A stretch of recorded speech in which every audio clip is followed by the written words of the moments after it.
Hello everybody, Dapintosh here, and finally we have part 2 of chapter 78 of Ragna Crimson. Now why is this part 2 of chapter 78 instead of simply being called chapter 79? Well, it's because the author Kobayashi wanted to release this chapter, this half chapter, and the one from last month together last month, but he didn't manage to finish in time, so he split it in half. It happened already for chapter 47 and chapter 51, if I remember correctly, that they were released in 2 months each instead of one single month. But anyway, let's get into it. So the first half of the chapter finished at 1740, so 5:40 p.m. of October 1st, as the Bloodline of Roars attacks the Holy City Amen and the Sun Cult in general with the dragon Dioslave, the dragon that looks like Lucifer, that is making the mid and low class dragons accelerate towards Amen thanks to his magic, which is a sort of flow control magic, it's called. Yes, flow control magic. So he kind of increases the momentum, the acceleration of all the dragons by connecting them together with his magic in the shape of a bigger dragon, and he makes them accelerate a lot. In fact, they are going at over 300 kilometers per hour, so pretty impressive. Their estimated time of arrival in Amen is 2021, so 8:21 p.m. So in just about 2 hours 40 minutes. Now, in their path, like between where the dragon horde is, the 22 million dragon horde, or 23, we'll get to it, is very far away, but between where the horde is and Amen, there are several bases of the Sun Cult, which of course try to stop or kill as many dragons as possible. Of course, we're talking low-class dragons, and of course, they do nothing. They basically do like several bases and cities of the Sun Cult get destroyed, but they managed to kill only 500,000 dragons, which is a lot in terms of raw numbers, but the horde is much, much larger, so it's not nearly enough.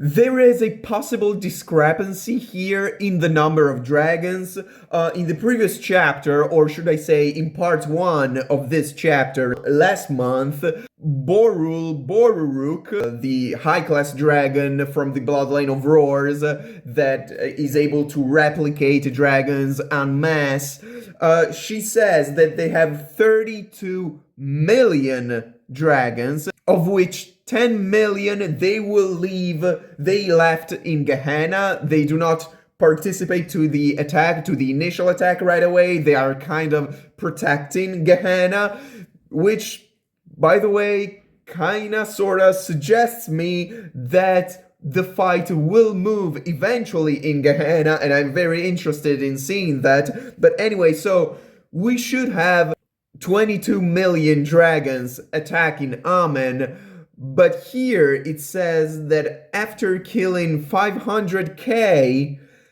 there are still 22.5 million left attacking or approaching Amen. So is it a mistake? Probably, maybe Kobayashi meant 21.5. So yeah, that would be correct, because at the end of last chapter, like not the first half, like chapter 77, the narration said that we were talking about 22 million dragons approaching Amen. So this tells me that this 22.5 is probably an oversight from the author, and it will probably be rectified when the volume is released. I guess we'll have to see. So it's 1940, so 7:40 p.m. now, and well, the dragons, the horde is very close. Raptelica is freaking out. Everybody kinda is, because, I mean, 22 million dragons. I mean, at this point, it's 21.5 million because 500k were killed, or possibly 22.5k, it depends. It's still a lot. At this point, the Sun Saint, the leader of the Sun, called Dula Polonelo, he does a speech wherein he boosts the morale of the Dragon Scourges, his holy warriors, and also the normal warriors, the standard soldiers. Their morale is also boosted. But Bagram, the monarch of the bloodline of Roars, somehow manages to hear this speech. I mean, we know he has magic voice. Maybe he also has magic hearing. Anyway, he hears the speech and replies to it, and his voice, since it's magical, it reaches all the way inside where Dula Polonelo and the Dragon Scourges and everybody is, even though they are still quite far. But we know it's because of his magic. Even though the comms are off, he can just do that. Although, it's pointed out here that Nimhamnim, the prison saintess, or at least a clone of her, says that she shielded Amen so that his magic, Bagram's magic, cannot function to its full extent, because we know that Bagram can actually make things happen just by vocalizing it. Like, he's the truth dragon. He says something and that happens. But Nimhamnim shielded around 90% of the mana from outside, so the voice of Bagram can reach in there but cannot make things happen, so they are safe.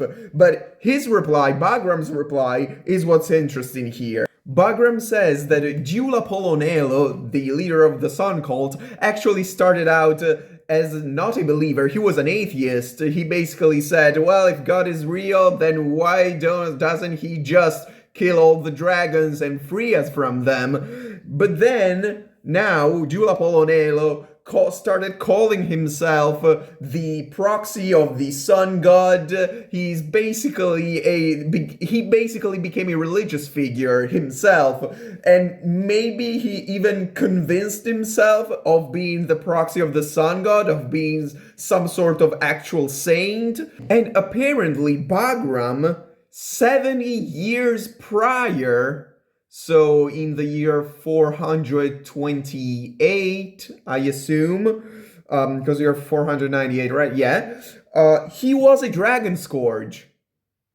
Now, this is very interesting for several reasons. First off, 70 years ago was also the time where we know that Bagram and his queen found Gargantina and Shireen and brought them in to live with them in Gehenna. So maybe Gehenna was not established by that point, or at least maybe it was there, the crack, but it was not the nest of the bloodline of Roars by that point, and became so after Bagram left, or maybe it was already there, because we know that Bagram is not the original monarch of Roars. He is a substitute for, well, probably Crimson's friend, which is probably called Rax, which Crimson killed. So I'm now thinking, is this scene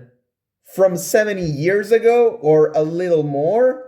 Or is it from a lot of time ago, and then the Monarch of Roar's post was vacant for maybe a long time, like centuries, and then 70 years ago Bagram started occupying it. I don't know. This is very interesting.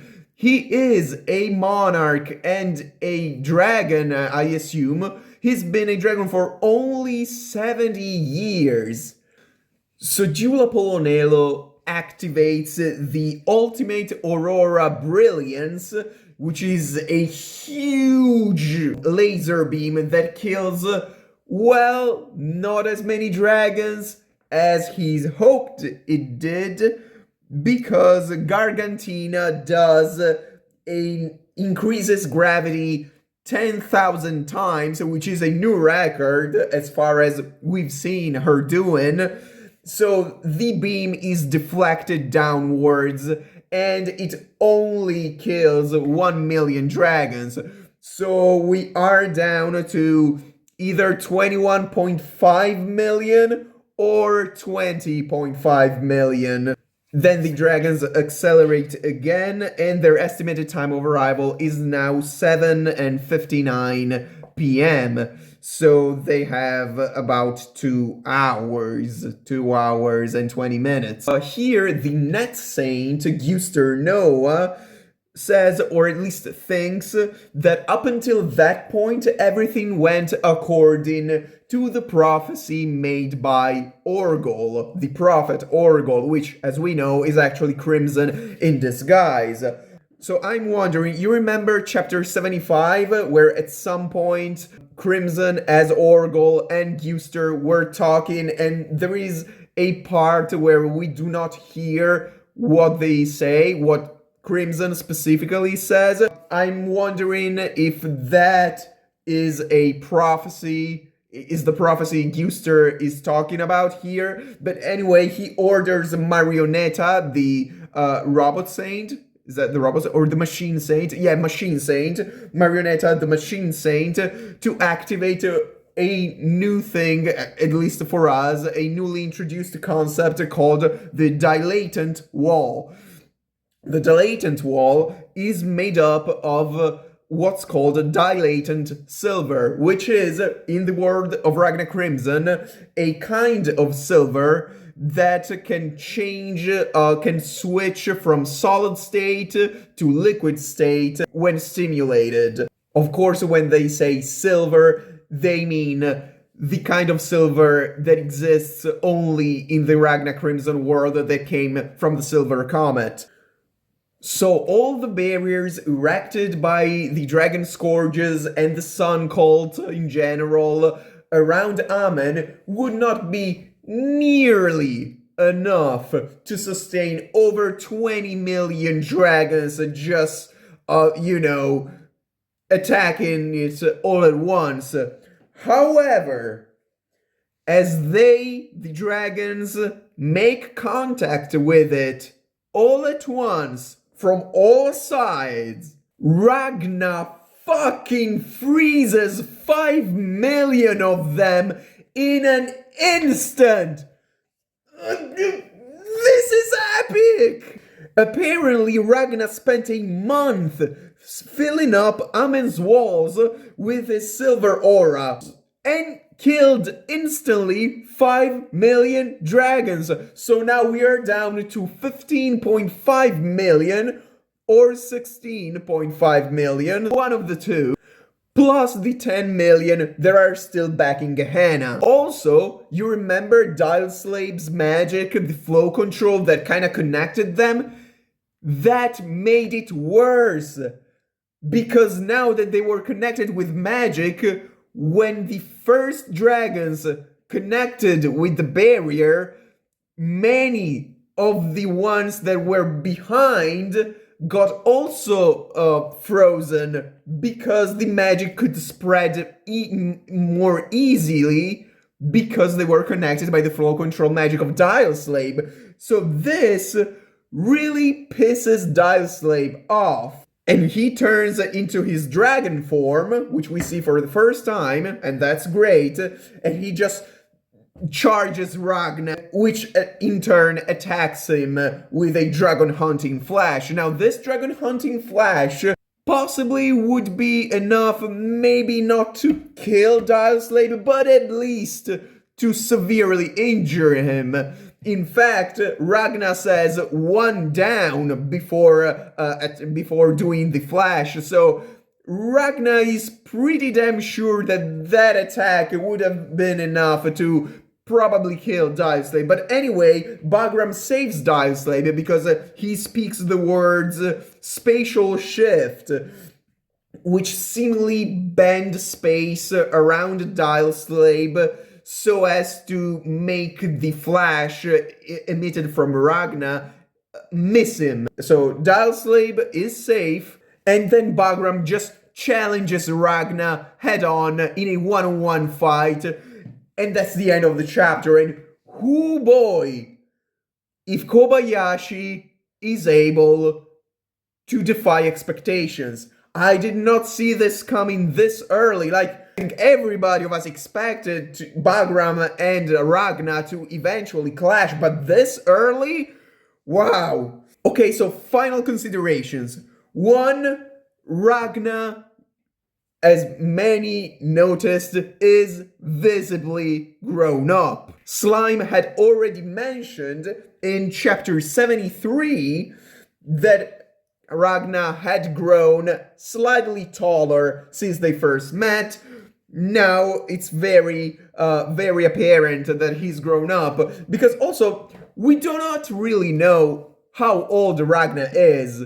So I guess we can assume that maybe he was like 15 at the beginning of the series, and now he's maybe 16 and he's having a growth spurt. Also, what is the second part or the continuation of the prophecy of Orgol, which is Crimson? Is it Ragna facing against Bagram? Because Guster Noah says, oh, so this is what his prophecy was talking about. I wonder if he will still be right from this point on. So apparently Orgol, Crimson, made a longer prophecy, and I'm wondering what it involves. So that's it for this month. I can't wait. I honestly, I don't know what to expect from next chapter. I don't know anymore. And I don't know what to say. Ciao.